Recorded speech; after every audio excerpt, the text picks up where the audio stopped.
Hello everyone, thank you for joining us today.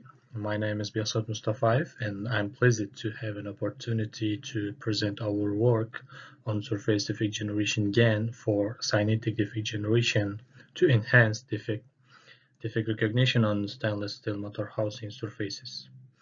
This work represents a significant advancement in the field of quality control and defect inspection of motor housing products.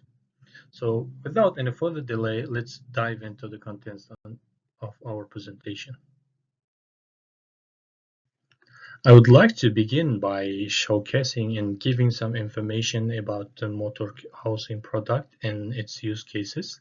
After that, I will guide you through the key aspects of our research, which includes image acquisition, problem description, and introduction to GANs, and the development process of our surface defect generation GAN, such as the architecture of our generator and discriminator networks and the training process. So, and furthermore, I will share with you our exciting results, including visual comparison of generated and real images, and the comparison of FID scores between our model and other state-of-the-art generative models. By the end of this presentation, you will gain insights into our innovative solution for addressing the data imbalance problem in defect inspection and understand the significant impact it can have on industrial applications, especially in automatic inspection of motor housing products.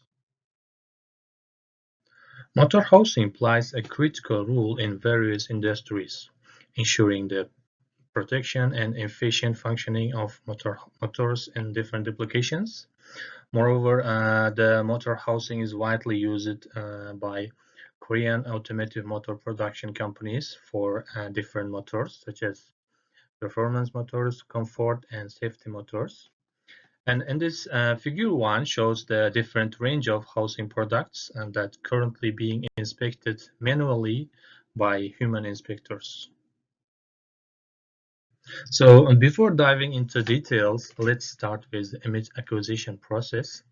And high-resolution images of motor housing surfaces were captured using advanced line scan camera. So our goal was to obtain a comprehensive dataset that accurately represents the various defects commonly encountered in motor housing products. So in figure 2, it shows the data acquisition process. And here, the rotating zig is used for spin the product clockwise during the image acquisition, while the bar light is provides the illumination. Prior to image acquisition, the bar light is turned on 0.1 seconds before the camera trigger. The line scan camera captures the image after 0.1 seconds of the light being turned on, with the camera scanning over 360 degrees. And we can see that the demonstration of image acquisition process in motor housing surface inspection system is side and front views of the system in figure 3. In figure 4, we present the data information for the 4 defect categories aligned with non-defective images. The figure clearly demonstrates the data imbalance problem in the dataset and significantly and the imprinted and rule marks class have very limited data samples, for example, with 20 in 25 images respectively. And the data imbalance poses the significant challenges in the training and accurate classification model, and especially the lack of samples in certain defect categories affects the model's ability to learn and generalize effectively. And to overcome this problem, the traditional data augmentation methods, such as random flipping, rotating, and changing some brightness of the image, were initially considered. However, the traditional data augmentations have some limitations in generating diverse and realistic cynetic defect samples, and often there leads to overfitting problem. To address the limitations of the traditional data augmentation, we propose a novel GAN-based surface defect generation method which solves the data imbalance problem by generating diverse and high-quality images and also prevents the overfitting problem during the training. And our proposed method also increase the robustness of the defect recognition model for new defect samples. For those unfamiliar with GANs, let me briefly introduce them. So the GANs leverage the competitive training process where the generator tries to produce kinetic samples and that are indistinguishable from the real data, while the discriminator learns to differentiate between real and kinetic samples.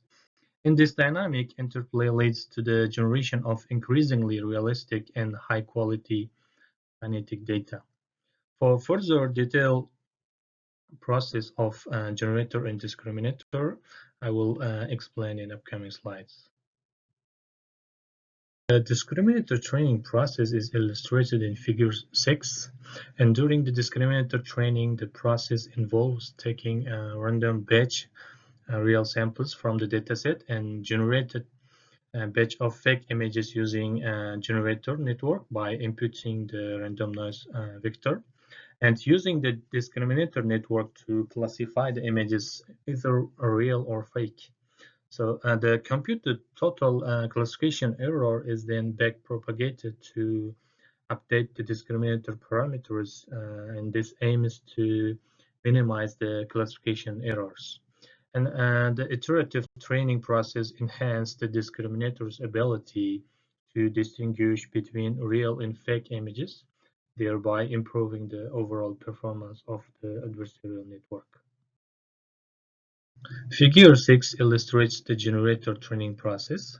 So during the generator training, the process begins by obtaining the new random noise vector from the normal distribution, and which is used to the input to the generator network for generate fake images. And these fake images are then passed through the discriminator network for classification. The resulting classification error is back propagated to update the generator parameter, aiming to maximize the discriminator error.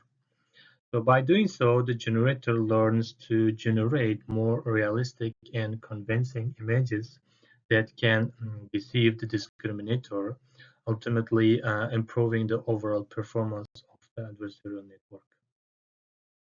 So in this slide, the figure 8 provides a detailed illustration of generator and discriminator network architecture used in our specific generation GAN.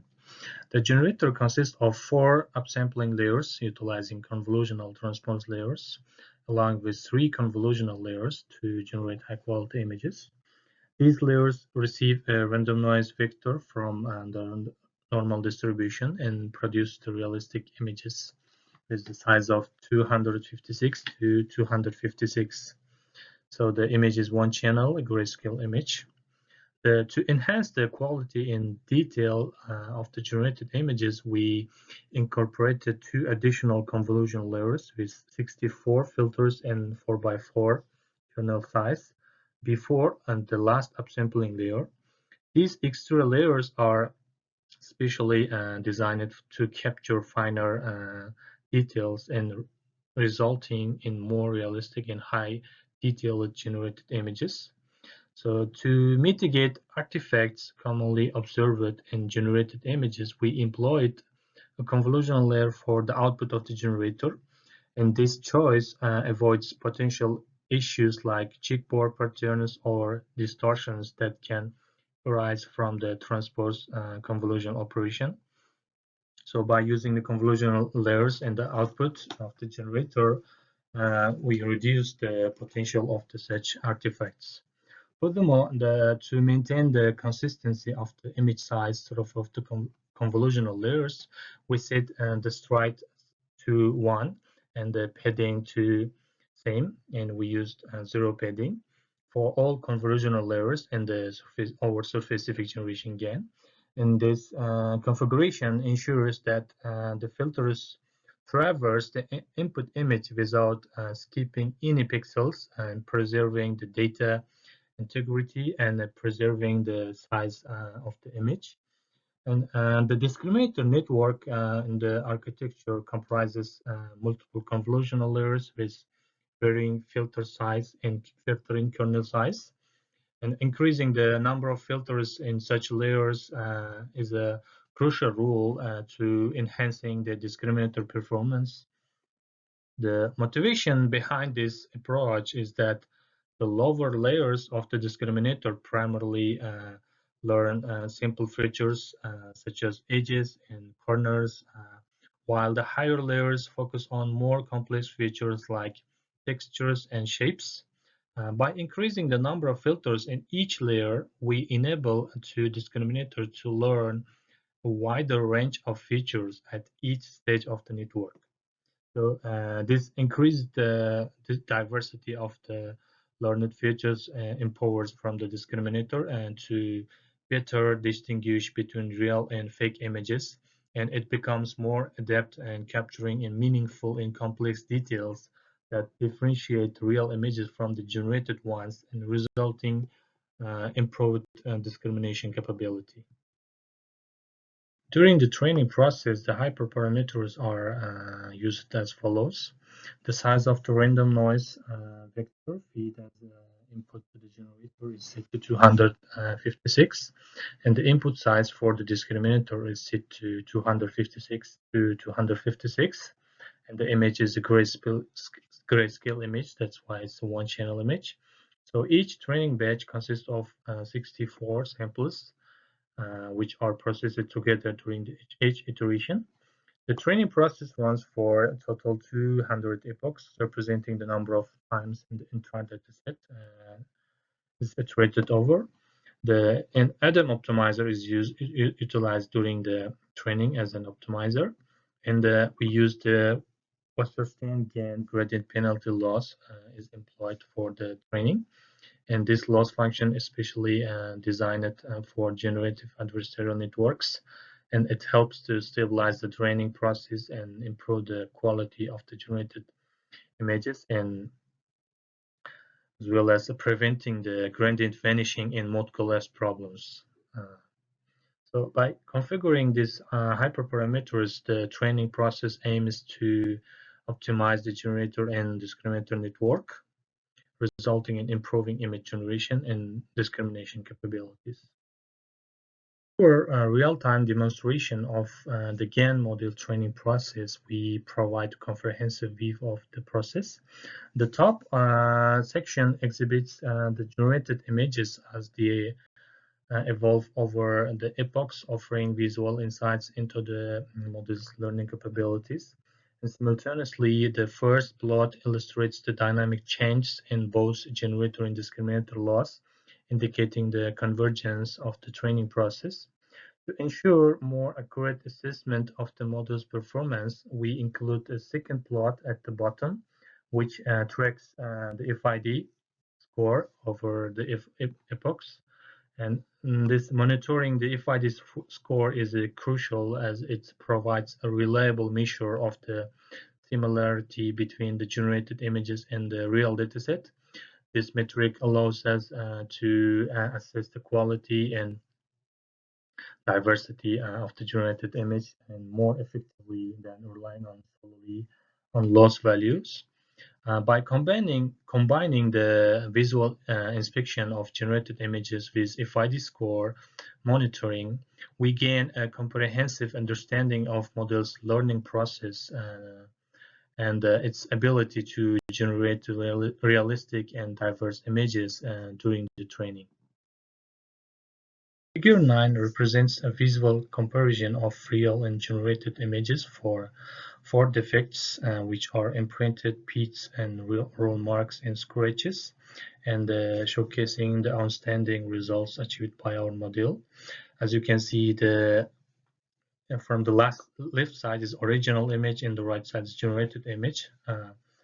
By visually comparison, it's hard to determine which one is real and which one is generated, and this indicates our model achieved a very good performance by generating high quality images.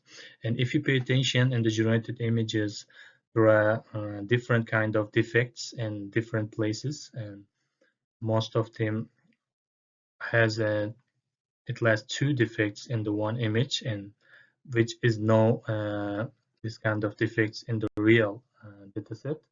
And this indicates our GAN model generating diverse images, which helps to increase the robustness of the classification model. Table 1 shows the comparative analysis on frigid inception distance score between our model and other generative models. In the FID score comparison, our generative model outperformed the other state-of-the-art networks and showing its ability to generate kinetic defective samples that closely resemble real defects found on the motor housing surfaces. And this achievement is crucial for addressing the data imbalance problem and improving the performance of classification model training on such datasets. In conclusion, our work presents a novel approach for kinetic defect generation on motor housing surfaces using surface defect generation GAN model. By generating high quality and diverse defective samples, we contribute to overcoming the data imbalance problem and preventing the overfitting of classification models during the training. Our results highlight the effectiveness of GAN-based defect generation techniques in industrial applications, with significant impacts for automated inspection of our motor housing product surfaces. Here I will complete my presentation. Thanks for your attention and see you next time.